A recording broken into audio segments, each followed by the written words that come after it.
Perlahan kau membuka mata. Lalu tiba-tiba kau berdiri di tengah upacara besar. Bau kemenyan menusuk hidung, gamelan berdentum berat, dan ribuan mata menatap ke arah arca raksasa. Aku tahu ini bukan mimpi. Aku sudah terseret ke Singasari, abad ke-13. Aku melihat tubuh-tubuh bersujud, lidah mereka melafal mantra, seakan hidup mati ditentukan dewa yang kini menjelma dalam sosok manusia. Dadaku sesak, mereka menyembah, tapi aku malah gemetar. Karena aku tahu, sejarah mencatat akhir tragis sang raja.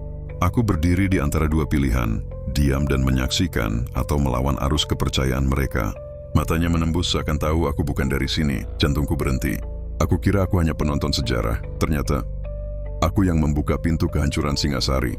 Langkahku goyah, aku mundur, tapi suara Brahmana itu seperti menempel di telinga.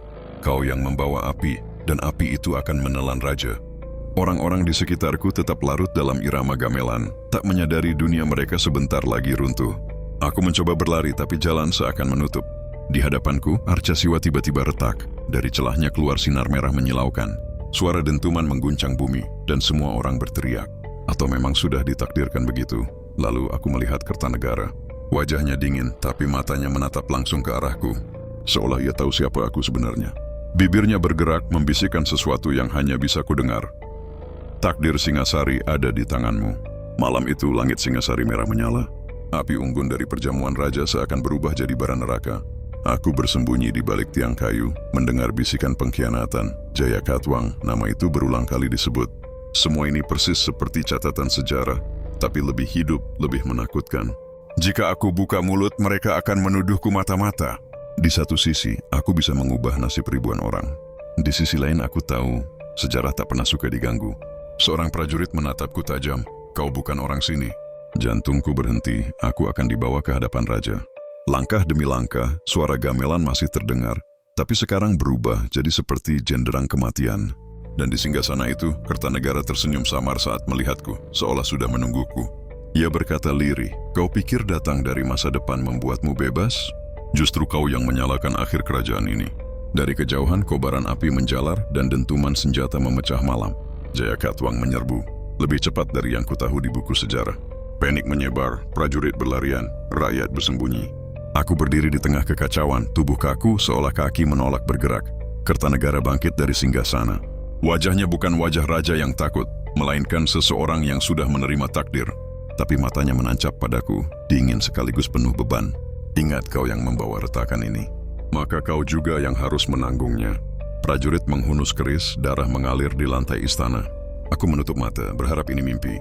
Tapi ketika ku buka, satu hal membuatku ngeri. Jaya Katwang tidak menatap raja, dia menatapku. Api menjilat dinding istana. Bayangan para prajurit menari di antara jerit dan dentuman. Aku terjebak di tengah arus sejarah yang runtuh, tapi ada sesuatu yang salah. Jaya Katwang tak mengejar Kertanegara. Dia terus maju ke arahku, langkahnya mantap, mata penuh dendam yang tak mungkin ditujukan pada orang asing. Kecuali aku memang bagian dari cerita ini sejak awal. Tanganku gemetar, aku berusaha berteriak, menjelaskan, tapi suara tenggelam dalam hiruk-pikuk perang. Keris prajuritnya nyaris menyentuh leherku saat tiba-tiba Kertanegara berdiri di antara kami. Jangan sentuh dia, katanya tegas, semua berhenti. Bahkan genderang perang seakan membeku. Jaya Katwang tertawa serak. Jadi benar, dialah retakan itu, bukan kau, bukan aku. Dialah pintu yang membuat takdir berbelok. Kata-katanya menusuk. Aku ingin menyangkal, tapi dalam hati, aku tahu dia benar. Jaya Katwang mengangkat kerisnya, sinarnya berkilat tertelan api. Aku mundur, tapi Kertanegara menahan bahunya. Tiba-tiba tanah bergetar. Dinding istana roboh, menelan prajurit dan rakyat yang berteriak ketakutan. Cahaya merah menyilaukan muncul dari retakan bumi, sama persis seperti kilatan pertama kali aku tiba di sini. Dan aku sadar, itu bukan sekadar kebetulan, itu pintu. Jaya Katwang mendorong maju, Kertanegara meraih lenganku, dan aku terjepit di antara dua musuh bebuyutan yang kini berebut. Aku.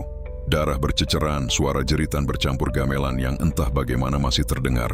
Semuanya berputar, berbaur, sampai aku tak tahu lagi siapa kawan, siapa lawan.